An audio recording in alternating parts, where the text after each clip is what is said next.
Сәлем аруларым, бүгін біз сіздермен осындай дәмі де ерекше, түсі де ерекше екі түрлі қарақатты қосып варенье жасайтын боламыз.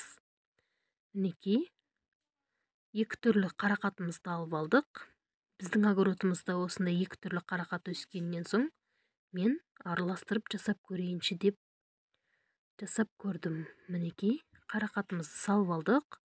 Бізде 1,5 килограммдай қарақат бар. Сосын 1 килограммдай қант саламыз. Барлығын блендердан өткізіп, езіп аламыз осылай. Мінекей, езіп алдық. Су құймаймыз. Су құйсақ, қатты сулы болып кетеді. Енді газге қойып қайнатып аламыз. Қарақатымыз қайнап шықты. Енді бетіндегі көбіктерін алып, тағы да 15 минуттай қайнатып аламыз. Көбігін алу себебіміз бетінде көбігі көп болып ауа кіріп кетуі мүмкін. Мінекей, араластырып алдық. Банкымызды булап алдық. Енді ақырындап құямыз. Банкі бізге дезинфекция жасау үшін, әрі ыстық болу үшін керек, өйткені вареньеміз ыстық.